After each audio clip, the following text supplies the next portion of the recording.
Are there any questions?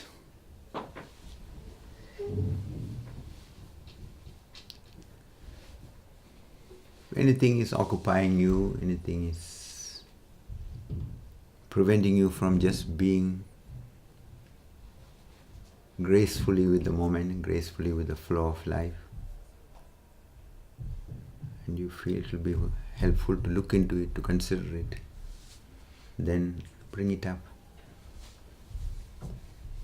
At the moment I recognize that it's for me not so, that I don't have so much distance to the part I play in the society, that there's also undercurrent the wish to be part of the society, to be connected in a way, some way, and respected from the others or from,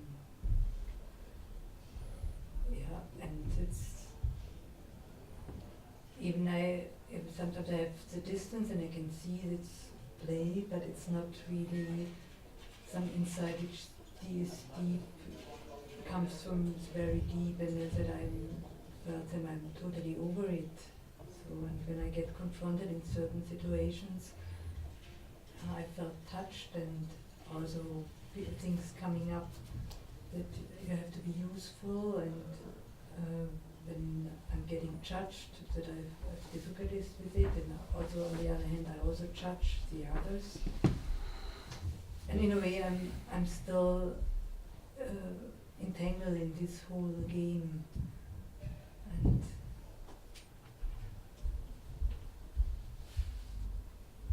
and sometimes it's also a thing, I think it's no one is living on its own. It's always an interplay with others, and so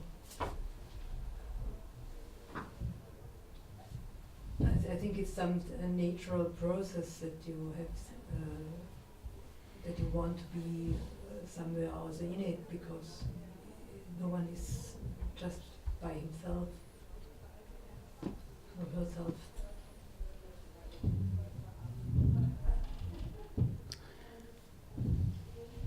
The beautiful thing is that you are able to see that, because when you are not seeing it and you are not aware of it, it is going on dominating you.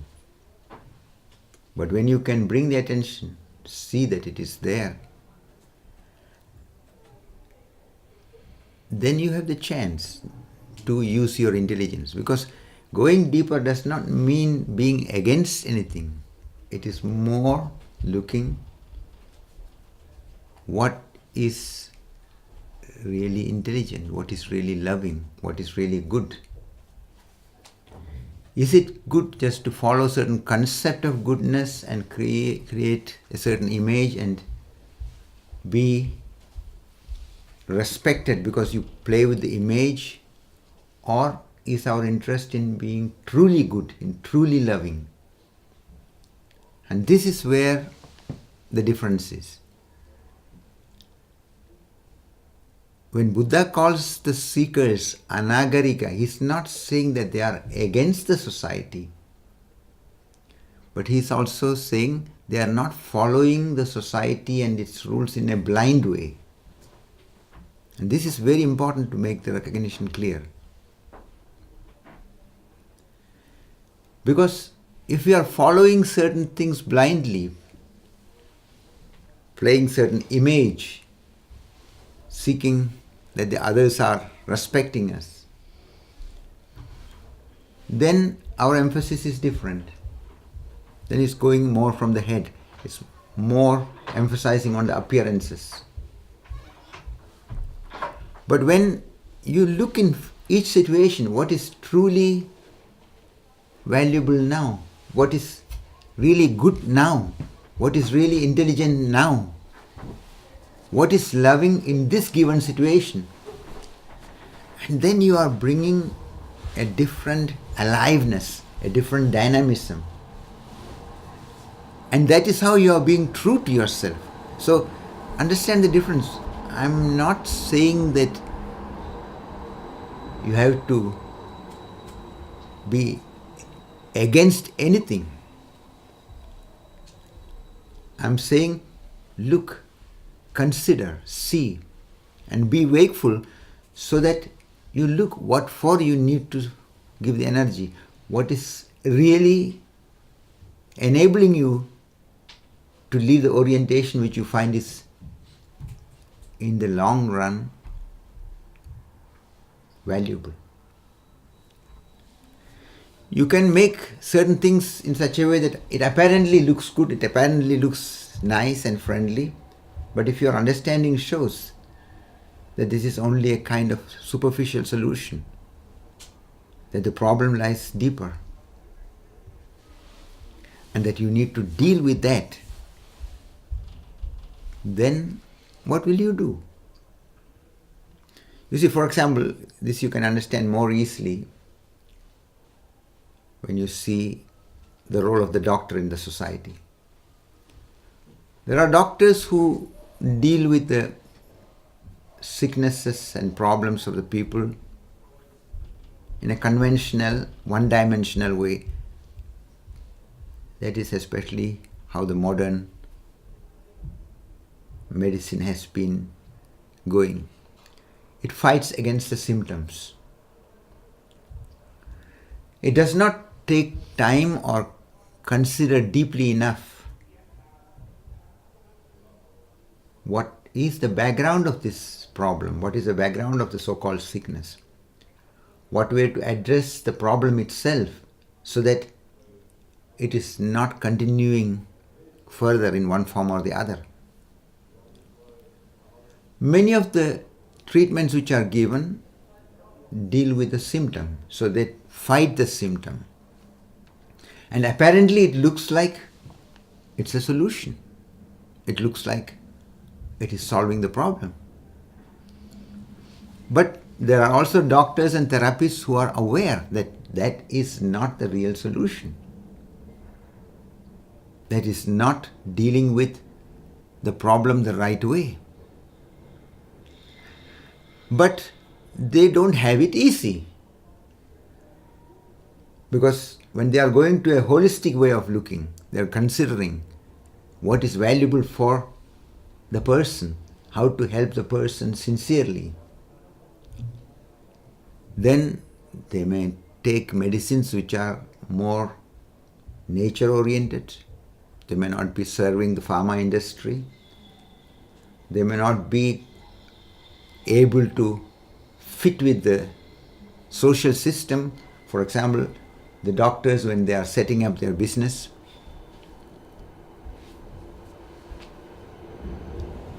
they need to often have big equipment, a staff which is dealing with the paperwork and the computer work. So all this consumes so much costs, and in the beginning they have to often think how to get these costs covered. So they get into a certain kind of vicious circle with it. And this is what is not often understood. That when they are trapped in this kind of structures, they are dealing with the periphery. But when the doctors who go in a holistic way, they have to make many steps which are different. They take time with the patients. It's not just making it for 15 minutes and running away. Because most of the other doctors often have very limited time in order to cover their expenses, to cover the possibility that things can work. And they often go into the approach of dealing with the symptoms. They don't have time to inquire into the background. And it is not only the doctors, it is also the patients often. The patients also want quick relief so that they can go on in the same approach, in the same roles which they are used to. But what many don't want to see or don't recognize is the fact that this approach of only dealing with the periphery, dealing with the symptoms, dealing only with the material dimension, and not seeing the human being as a whole. This has brought humanity into a very miserable state.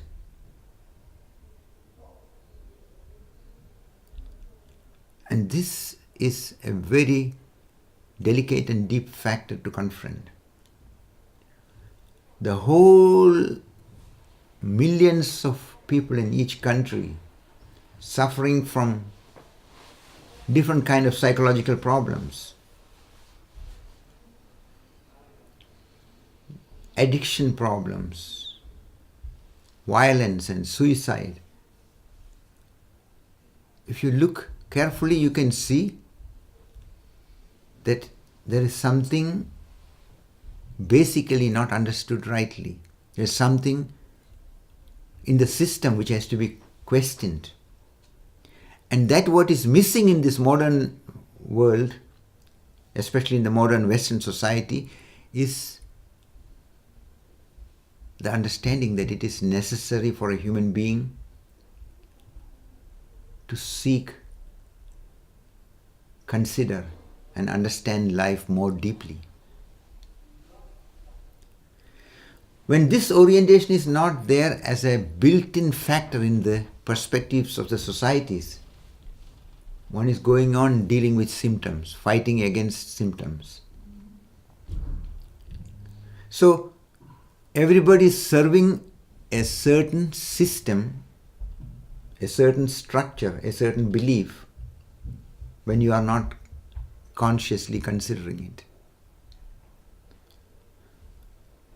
When you consciously consider, then you come to see that one has to take steps which are considering the wholeness of our reality, which is coming from the understanding of the nature of our reality.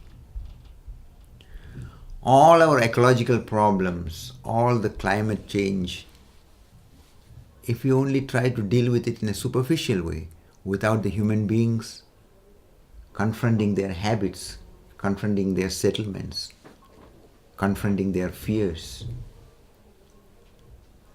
it will not work, because it will be more like a hypocritical way of going.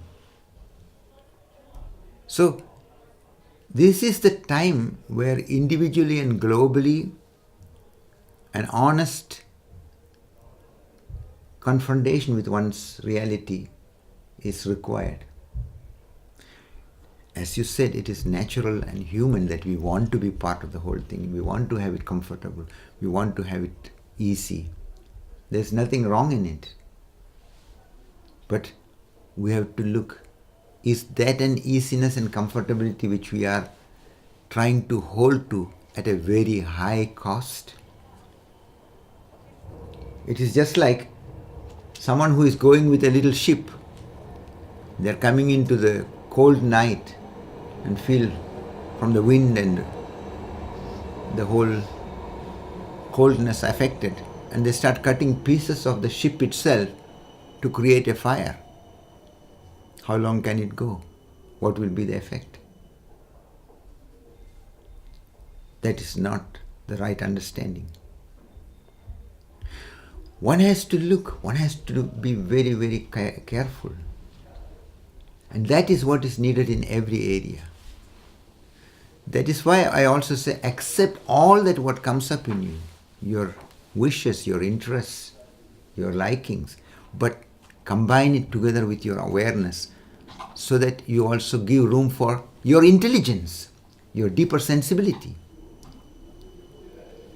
That you give room for that what you see is valuable. Otherwise, we can just go into the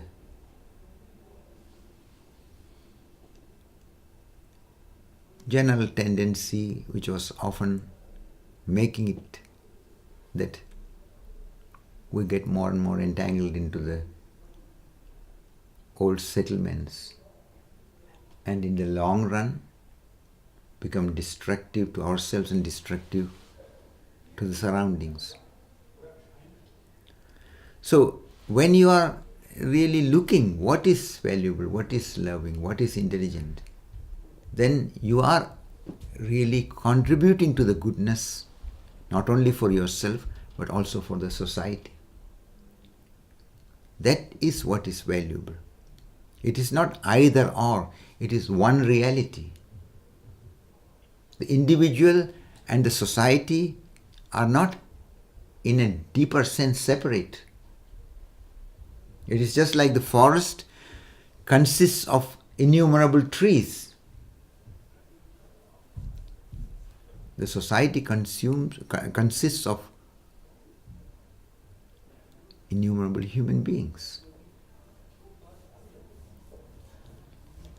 And when we bring awareness in life, give room for intelligence, we are also giving room for the sensibility of the heart.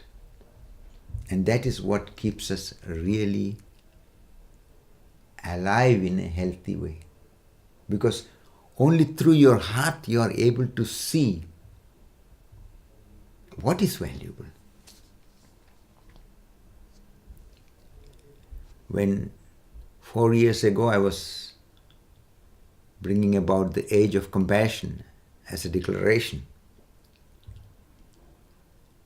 I myself was not so aware of the implications of it. But now, as I stay with it, I see how important it is that we have this orientation. Because if you want to understand yourself or anybody else, you have to connect sympathetically, connect compassionately. That is a basis, a conscious, compassionate way to connect. Then you are not judging and putting yourself in a box and saying you're like this or you're like that. You're not going into condemning, you're not going into punishing. You are really open to understand. And that is what is needed. That is what is going to make all the difference. Otherwise, we can retard back to closing ourselves up out of our fear. And through that, indirectly, strengthen fear and hate in ourselves and in each other. That is not coming from your intelligence. But when you are allowing the heart, it is not convenient and comfortable. You may have to let go of some things which is maybe convenient to you. You may not be able to get all the things which you may like, but you see that there's something else which is more important.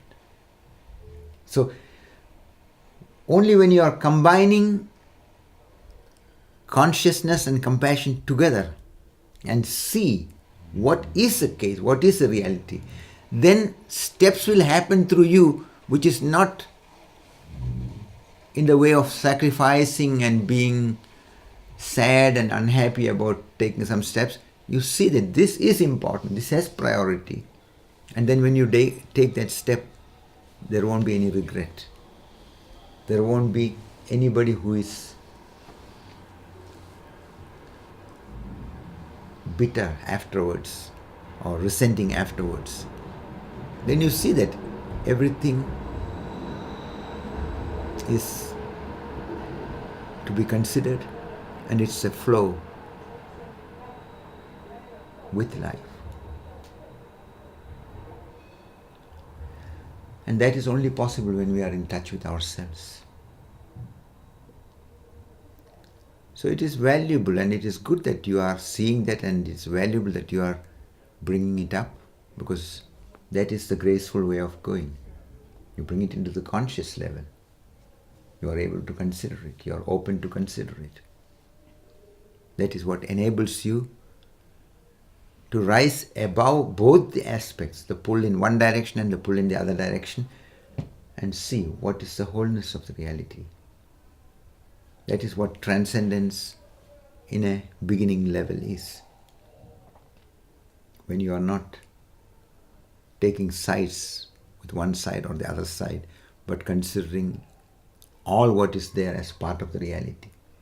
So accept your feelings, accept your interests, accept all what is there, but bring it together with the consciousness so that you are open to consider the wholeness of the reality.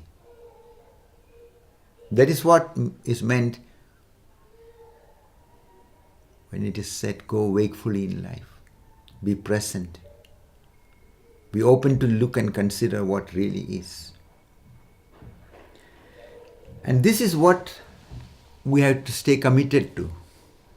Because without an inner decision for it, an inner commitment to stay wakeful, the automatism is overtaking. And the automatism, which has been up to a certain point a survival factor, beyond a certain point it becomes the same mechanism which leads to a self-destructive process. Because that what is in the early stage of the human development contributes to our ability to be here. We have to see its possibility and limitation and go beyond it to really allow the heart, to allow the intelligence and live the potential which we carry, to realize the love, to realize the beauty and experience the wonder of life, experience the blessing of life. In our seeing life the way it really is, spontaneously there is gratitude. Then many things which we normally take for granted, we become clear that nothing can be taken for granted. It is all a present.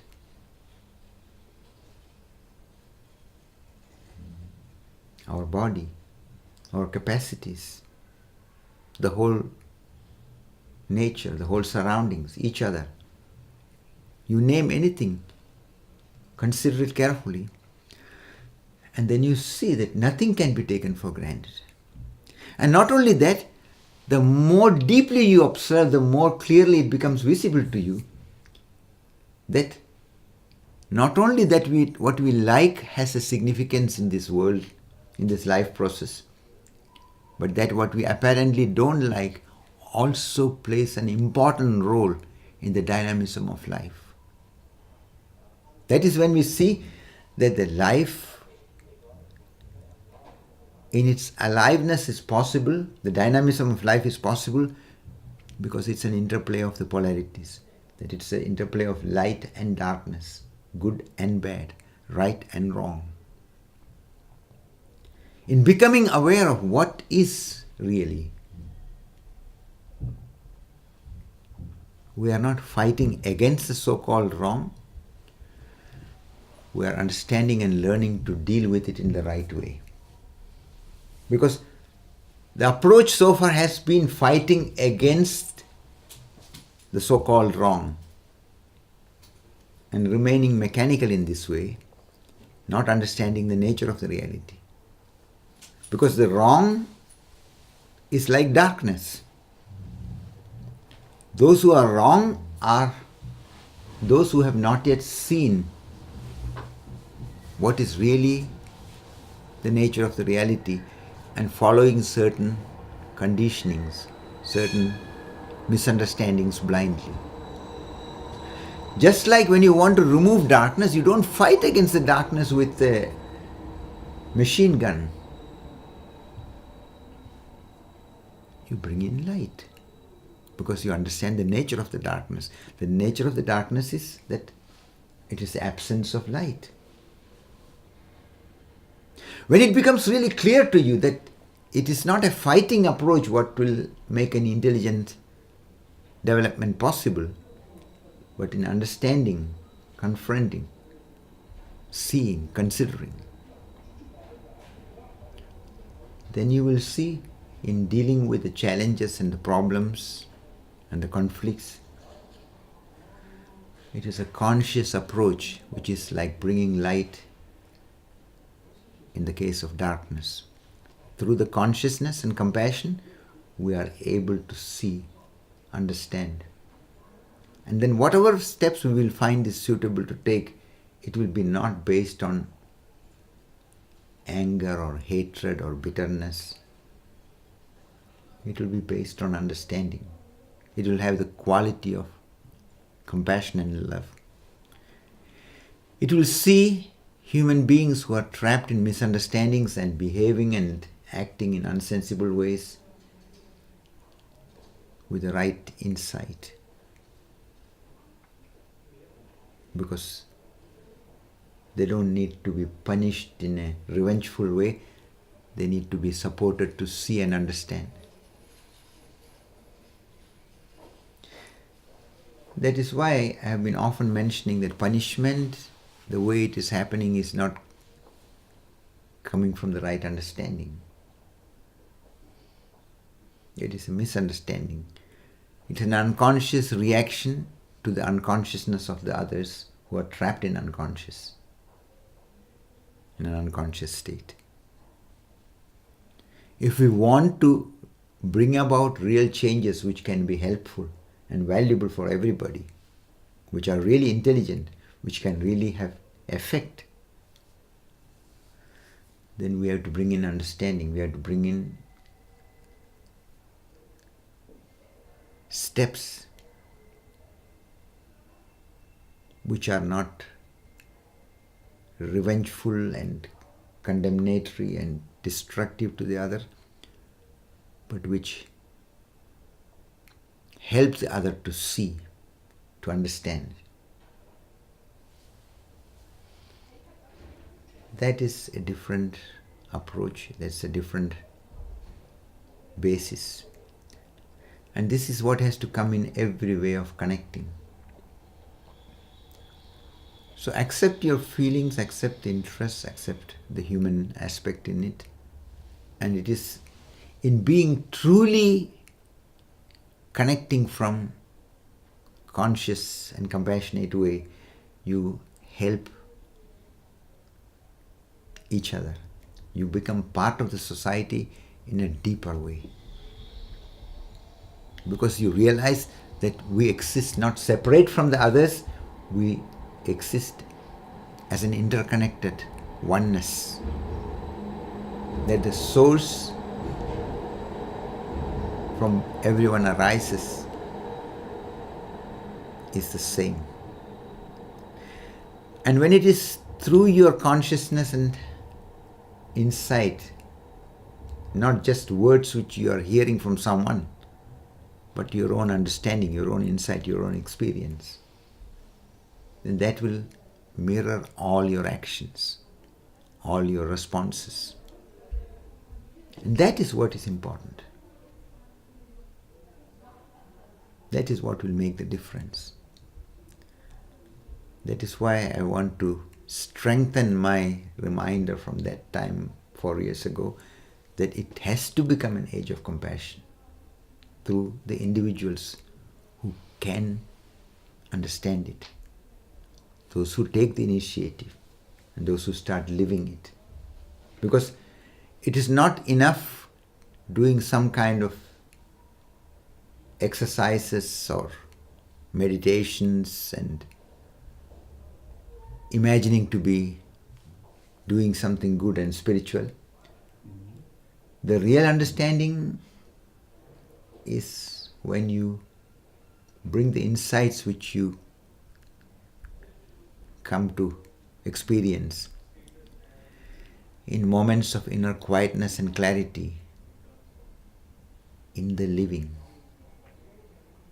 so that it is a lived divinity and not just an idea of the divinity in the head, which we sometimes feel a little bit here or there, and otherwise we are continuing in the old structure and the old unconscious way. No, that is not enough. Now is the time really to live this quality of compassion. And that will make all the difference. When consciously one is taking the initiative to look, consider, understand in a sympathetic way, in a conscious, compassionate way. That is going to make a big difference, and that is what will help humanity to rise to a new way of being together. And that is required for the global survival. And that is the real goodness which you as an individual can contribute to. That is how you are not only trying to be a part of the society, you recognize you are part of this oneness, and you are going in a careful, responsible, graceful way into answering to the challenges and learn through it, flower through it.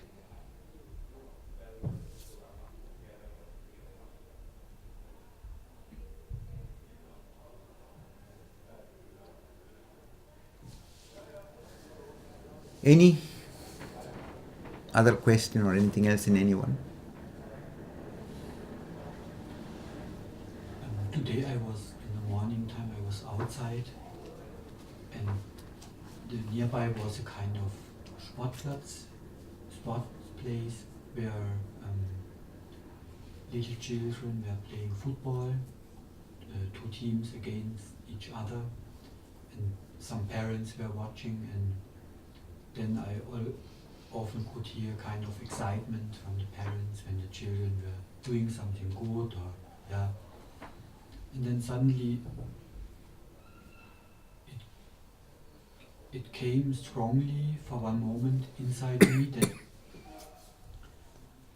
this excitement in the world, yeah, through many things is one aspect, and this is fine, but it's so temporary, and that we get lost in this excitement, and then I recognize that it's very important to look for the truth, but I see also that it is also difficult. Yeah. This I could see for a certain moment, yeah, and everything is then secondary. It's like a dream, it looked like, yeah, but it's still, I'm in the dream. That is the difference. You see, the dream is not the problem. The problem is when we are unconsciously identified with the game and don't see that in the unconscious identification and entanglement, we become destructive. Just you have brought the example of these children playing and the parents supporting and being with it. When the parents are in a loving way and see that it is nice, the important thing is that the children are playing together, having fun. But if the parents become very serious about winning and losing and are only nice and loving to their children when they are winning, and otherwise they are condemning them, punishing them, or being unsensible to them, then it is no more playing the game together. It is not anything more graceful. But gracefulness comes through our remembrance, through our recognition that the important thing is celebrating together. The important thing is playing together. And the winning and losing is just an aspect in the game, but you should not bring too much emphasis on it. Just like if somebody is all the time winning and the other is all the time losing, the other will not have much interest to play. But when everybody is supporting each other, making it possible that the other also can win sometimes, and that means you will understand it when you are playing any game with someone whom you love very much. When you play the game and you are really loving to the other, your emphasis will not be in winning and proving that I am strong and I am better than you and I am like this. You will see that, okay, The other also should enjoy the game. The other also should win sometimes. And then sometimes you even play, even if you're a very good player, and the other may be a very big player, sometimes you make the play a little bit in such a way that the other also can have fun, the other also can win a little. So the love becomes the undercurrent factor. And the playing, the winning and losing becomes secondary. And this is what is possible through consciousness. When you are conscious that it is all a temporary thing, it's all a passing show. But we can, through the consciousness, through bringing understanding, make it more beautiful, make it graceful, that everybody can understand, everybody can relax, everybody can go more beautifully with each other. Then you contribute to it. But this is exactly the thing. Just like if the mothers or the parents are getting so serious with the game and identified and also make the children stiff and serious through that, then it becomes a trap for them. Then it becomes a drug, it becomes an entanglement, it becomes a source of misery and violence. Because then as it goes in this seeking the power and the success and position, one just goes blindly, then one is not ready to consider each other. That is why many people have become powerful, successful in apparent material sense, but they feel so lost, so alone. They feel inside so meaningless.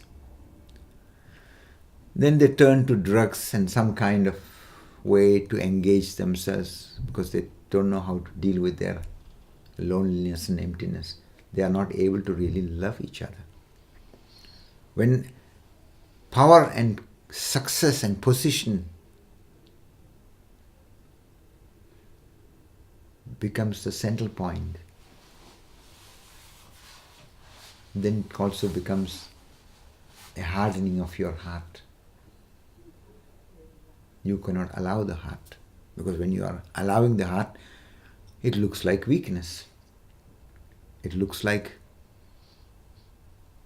you are vulnerable, and you become vulnerable when you are allowing the heart.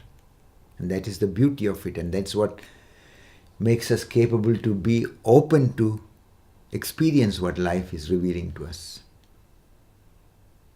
But we are also afraid of it. That's why only when you combine it together with the consciousness, we will not run back into the panic reaction. Then we can see in each situation what is in this moment valuable, what is in this moment loving, what is in this moment intelligent.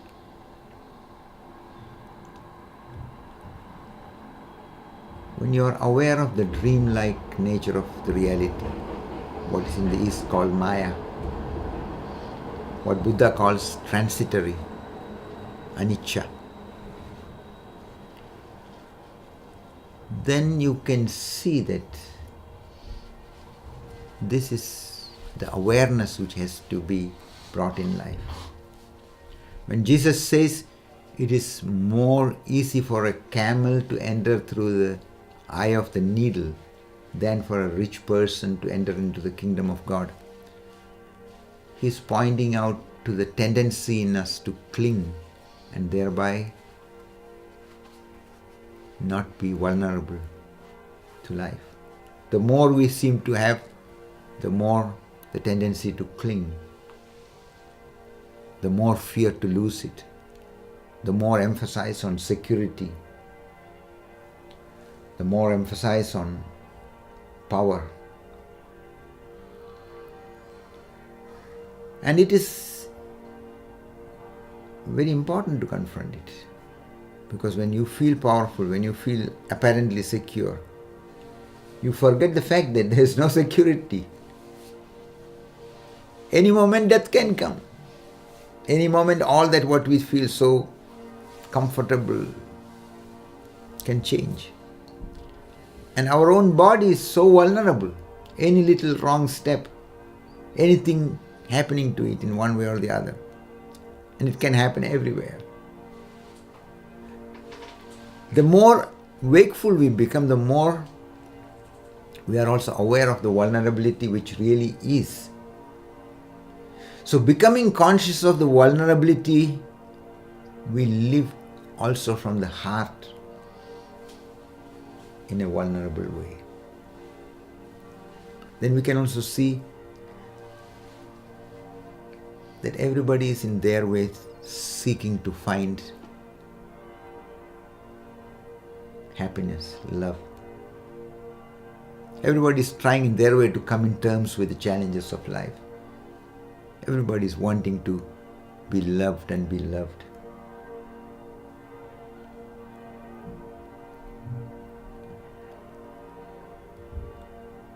When we see that, just like you want to love and be loved, the others are also wanting to love and be loved.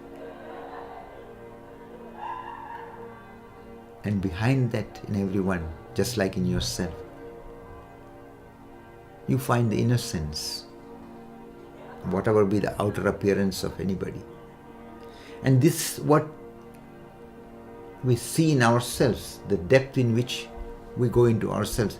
That becomes the basis for also for us to connect to the depth in the other. That is why in the deeper teachings there is an indication that it is like a bow and the arrow. When you, while shooting an arrow, when you pull the arrow on the bow deeper towards yourself, the deeper you pull, the stronger it goes into the other direction. The deeper it goes into the other direction. It's a way to make it visible that the deeper we are in touch with ourselves, the deeper we are able to understand the other. That is why those who are insightful are reminding in different ways, know thyself, awaken to your truth. And in this sense, orienting to the truth is very, very important. And this is what we have to live by, being present to the moment, being open to look, to consider. In each situation we have two factors involved.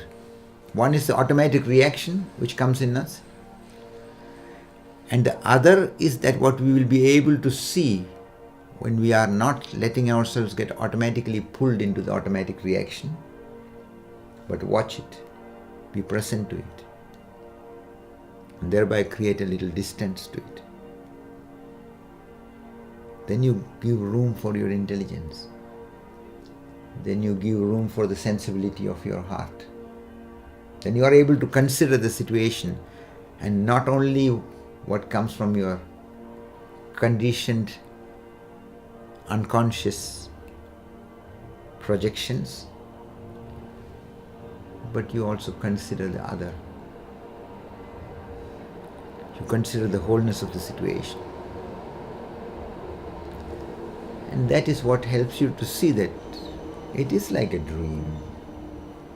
And we need not be so heavy and hard. We should not become trapped in seriousness. And that is why those who are insightful are saying that seriousness should not be mistaken for sincerity, because the so-called seriousness is getting trapped in a one-dimensional idea of life, and that is what is the entanglement in the ego. When you are sincere, you are taking things earnestly, but it is not getting heavy. The heaviness and all the negative feelings which come around it is connected with our not seeing the reality. So it is valuable what you have been noticing, to give room for the deeper sensibility is possible for us when we are inwardly determined to bring this quality of consciousness into the simple steps in life, into the day-to-day living, in the very ordinary life which we live. Then we make it extraordinary, because then you see that every moment is unique, every moment is precious, every connection is unique. You don't repeat the same situation.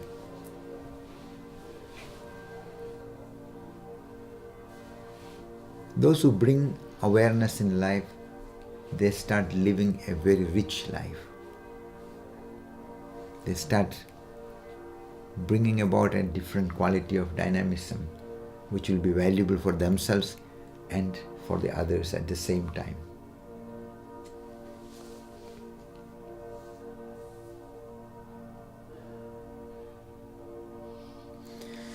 Any other question or anything else in anyone? Yeah, what I observe in myself is also observe in others sometimes is this fear of losing something, yeah, and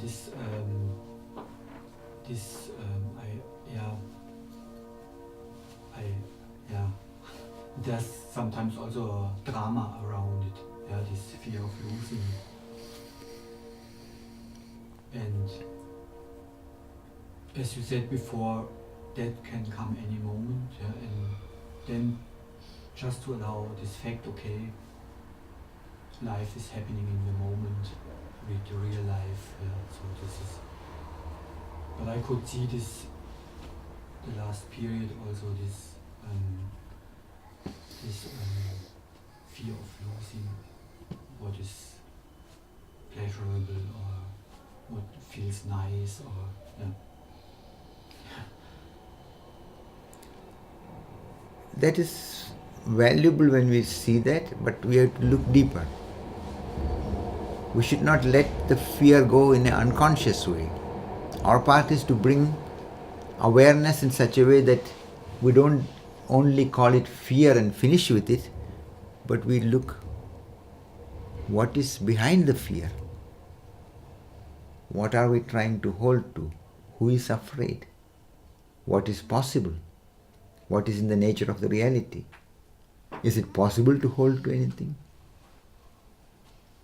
What does it what happens when we are trying to hold to things blindly? Is it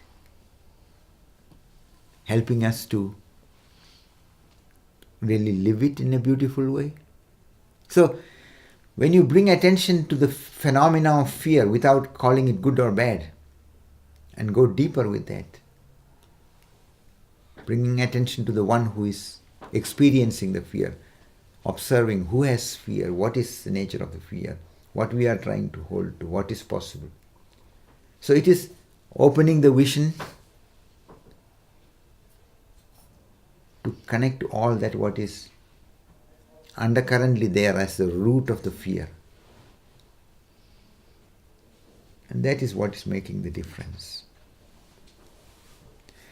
When we don't confront the fear becomes our master. And fear becoming the master means we are remaining a slave of our conditionings. Then we are remaining more or less on an animal level.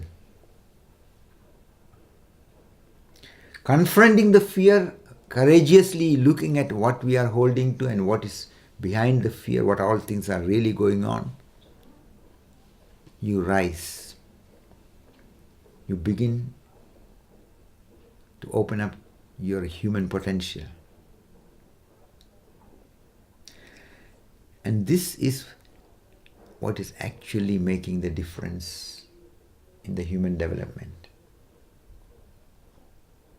We can either be a slave of the fear and greed phenomena, or we can begin to confront it and being simple, wakeful, plain, to look at all what is connected with it. Thus answering intelligently.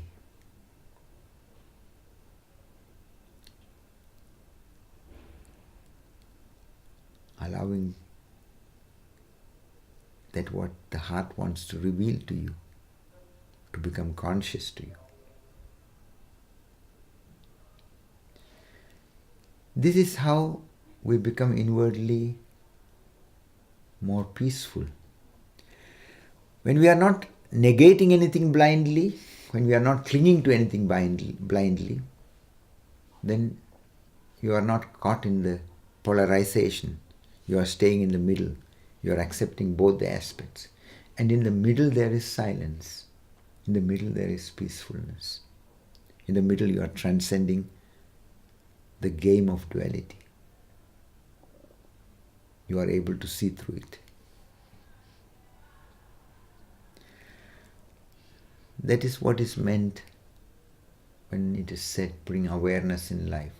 Because when you stay wakeful and rooted in the awareness, you are connecting to the wholeness of the moment. That way you create a quality in your life which helps you to rise above the automatism.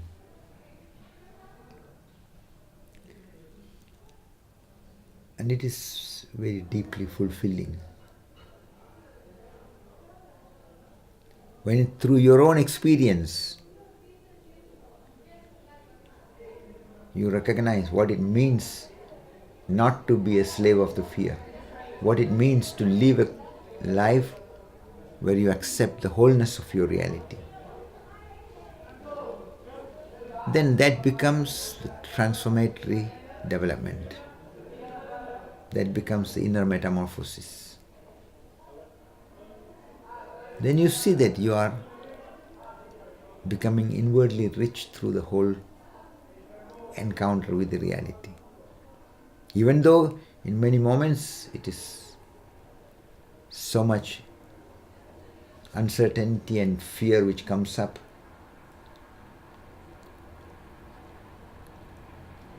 unclarity and disorientation which we need to go through.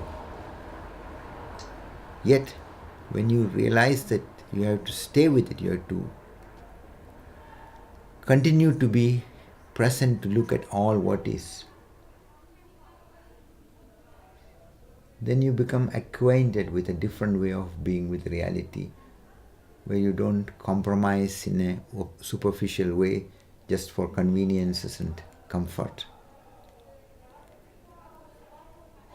You stand for the truth because you see that in the long run,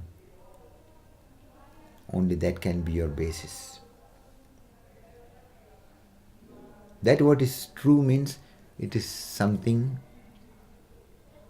which has a basis. And that what is an illusion means it has no foundation. When you encounter it deeply, you realize there is no hold. There is no basis for it.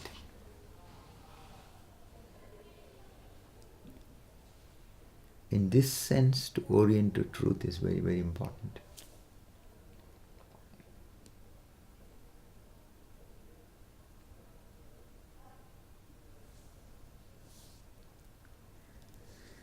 Any other question? Anything else in anyone?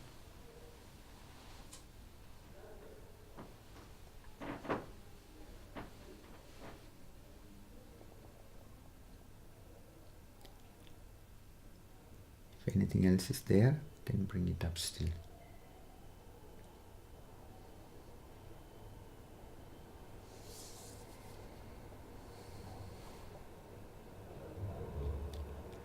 If no questions are there, you stay the next little while being wakeful and present to all what is there, without identifying with any aspect, but being a mirror-like presence to all what is taking place within. With this remembrance, we stay with closed eyes for the next little while.